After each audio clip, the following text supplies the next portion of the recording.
What do you think this group can do in those kinds of situations? Man, if I'm anybody that's playing the receiver position in this offense at this university, I'm more than thrilled and excited for the opportunity. Just the volume that we have in terms of an offense, the different ways, first level, second level, and third level.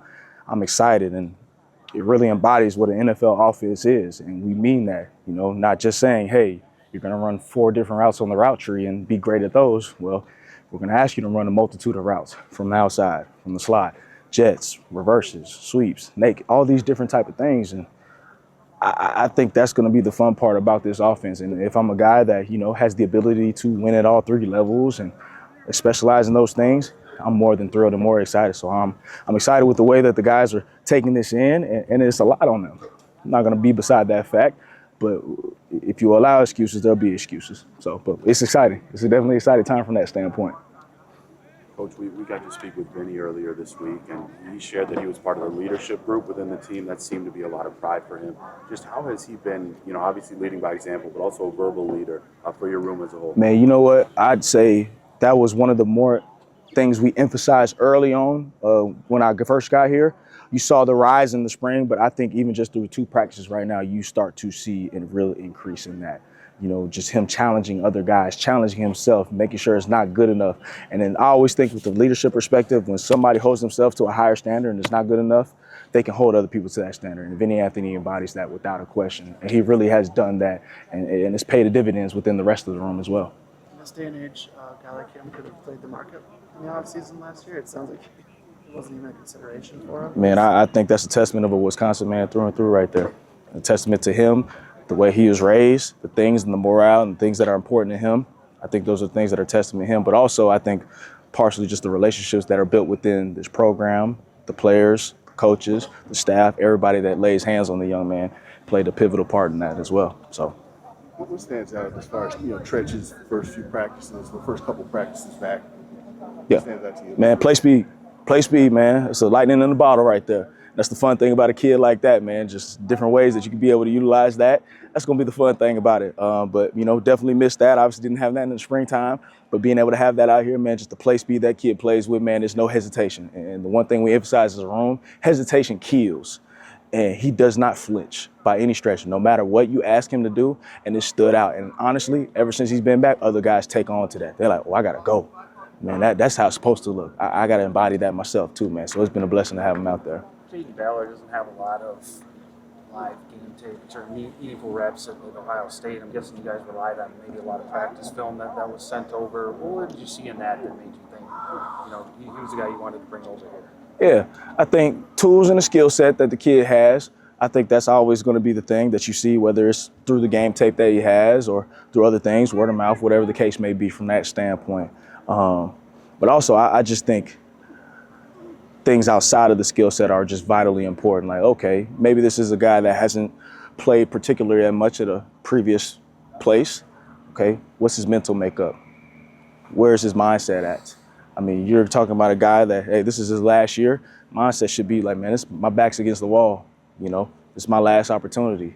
Like, hungry versus starving. That's something we stress in the room. Like, man, this is the only opportunity that I have, and I want to do it with people around me that believe in me and trust in me with this opportunity as well. And just in that its own, giving them my all through everything that I do. One of the things that Luke mentioned about Jaden last week was this idea of getting him a little more confidence because maybe it didn't quite work out for him how he wanted to as previous stops. How has that been throughout the time you've been around him? Just trying to get him to believe, I'm that guy. Yeah, man, the receiver position is nothing but confidence. You see guys with maybe lesser in terms of athleticism, they still find ways to dominate because of their mental makeup and just the dominance that they have. And, for some people, that's nature versus nurture. Some people just, hey, it's a nature, it's in them, you know what I mean? And I do believe that some people, it could be built upon them as well, just through the habits that they pursue. And not just on the field, but off the field, how they approach you, how they talk to you, how they walk, all those things, everything matters. And it just becomes part of your DNA from that standpoint. So not just challenging them from on the field perspective, but off the field as well. Any and everything that you do, man, walk around chest up, head held high, like, man, I got this. It's on me. We saw some flashes from Joe Griffin in the spring. Saw another pretty impressive catch here. What does he have to do to maybe get some more opportunities you have? Yeah, at the end of the day, and this is the first thing we stress in the room, like if you look around this room and you stare at everybody within there, like everybody thinks they deserve the ball and everybody's got talent in some way, shape, or form. And that's the beauty of it. And I told them, like, hey, everybody's brothers in this room. Everybody's got siblings in this room. You love your brothers, all right? You love them dearly and truly, but also at the same time, how many times do you compete with your brothers and sisters as well? It's the same mantra here. And at the end of the day, you know, guys got to be ready to be pushed by other guys. And, you know, Joe Griffin's a pivotal point right now. Just, okay, how much better can I get? How much more can I learn the system? How much can I continuously show? And I think guys that are able to learn the system at a faster rate are able to showcase their skills at a better rate as well. And so just continually pressing on. Consistency is the matter at hand.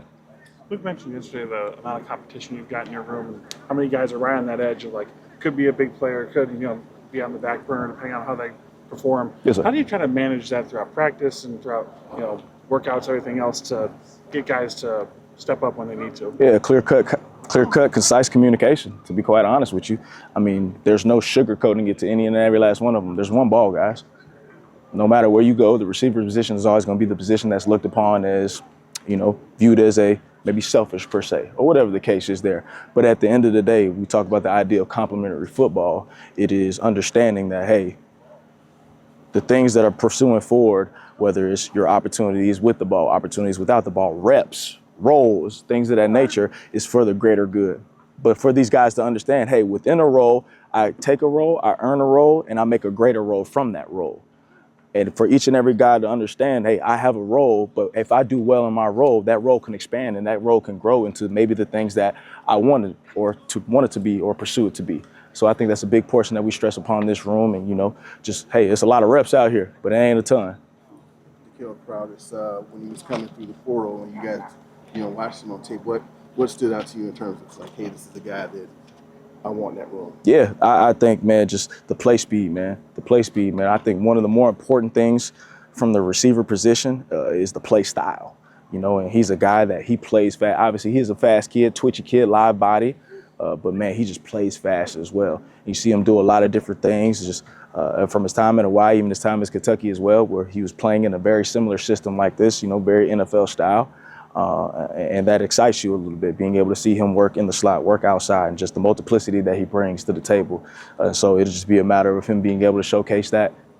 How challenging, though, is it to come in, especially in this offense, come in after spring practice and try to, you know, play catch up from a learning standpoint? Yeah, you know, it's a challenge as you make it, you know, from a numerical standpoint and a timestamp standpoint. Yeah, he's limited in that regard because these guys have been here since the last 6-7 months and they've been learning and growing in the system. And talking about a guy that's had 2.5 or so months, and all right, we gotta speed the process up.